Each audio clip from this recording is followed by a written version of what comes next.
ಹೇಳಿದ್ದು ಧರ್ಮ ವಿರೋಧಿಗಳಾಗಿಲ್ಲ, ಧರ್ಮಕ್ಕೆ ಒಂದು ನೈತಿಕತೆಯನ್ನು ಕಟ್ಟಿಕೊಟ್ಟು. ನೈತಿಕತೆ ಏನಂತಂದ್ರೆ ದಯೆ ಇಲ್ಲದ ಧರ್ಮ ಯಾವ ದಯ, ಇದು ಬಹಳ.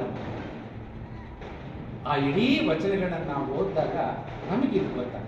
ಅವ್ರ ನಂಬಿಕೆಗಳನ್ನು ವಿರೋಧ ಮಾಡಲಿ. ಈಗ ನೀವೆಲ್ಲ ವಿಭೂತಿ ಇಟ್ಕೊಂಡಿದ್ದೀರಿ, ಇದು ನಿಮ್ಮ ನಂಬಿಕೆ. ಅದರಿಂದ ನನಗಾಗದ ತೊಂದರೆ ಏನು?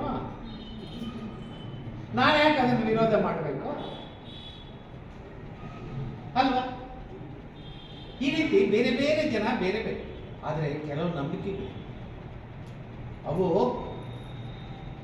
ಅಮಾನವೀಯ, ಕ್ರೂರ, ಹಿಂಸಾತ್ಮಕ, ಅನಾರೋಗ್ಯಕರ, ಮಾನವ ಘನತೆಯನ್ನ ಕಡಿಮೆ ಮಾಡ್ತಕ್ಕಂಥ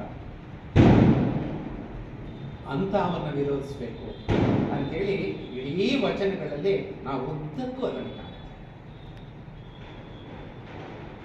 ಆ ಒಂದು ಲೈನು ವಚನಕಾರ ಏನು ತಗೊಂಡಿದ್ದು ಅದು ನನ್ನ ಜಡ್ಜ್ಮೆಂಟ್ ಬರೆಯೋಕ್ಕೆ ಸಹಾಯ. ಆಗ ನನ್ನ ಜಡ್ಜ್ಮೆಂಟ್ನಲ್ಲಿ ನಾನು ಮೊದಲನೇ ಬಾರಿಗೆ ಬಸವಣ್ಣನ ತಂದೆ ಒಂದು ಜಡ್ಜ್ಮೆಂಟ್. ವಚನಕಾರರ ಸಂದೇಶನ ತಂದೆ.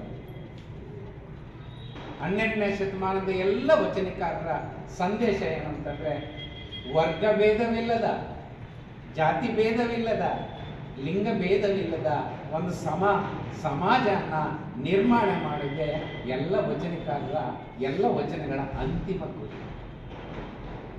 ಇದನ್ನೇ ನಮ್ಮ ಕಾನ್ಸ್ಟಿಟ್ಯೂಷನ್ ಅಲ್ಲಿ, ಭಾರತದ ಸಂವಿಧಾನದಲ್ಲೂ ಕೂಡ ಅದರ ಪ್ರತಿಪಾದನೆ ಏನು ಅಂತಂದ್ರೆ ವರ್ಗ ಭೇದವಿಲ್ಲದ, ಜಾತಿ ಭೇದವಿಲ್ಲದ, ಲಿಂಗ ಭೇದವಿಲ್ಲದ ಒಂದು ಸಮಾಜದ ನಿರ್ಮಾಣದ ಕನಸೇ ಭಾರತದ ಸಂವಿಧಾನ.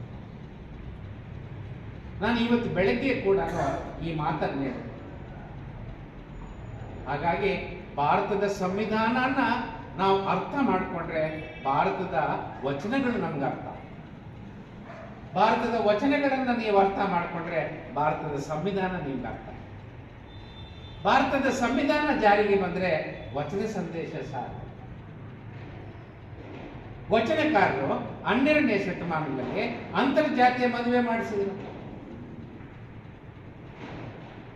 ಆವತ್ತಿನ ವೈದಿಕೀಯ ಧರ್ಮದವರು ಇದು ತಪ್ಪು ಅಂತೇಳಿ ಆ ದಂಪತಿಗಳನ್ನ ಆನೆ ಕಾಲಕ್ಕೆ ಕಟ್ಟಿ ಎಳಿಸಿ ಸಾಯಿಸಿ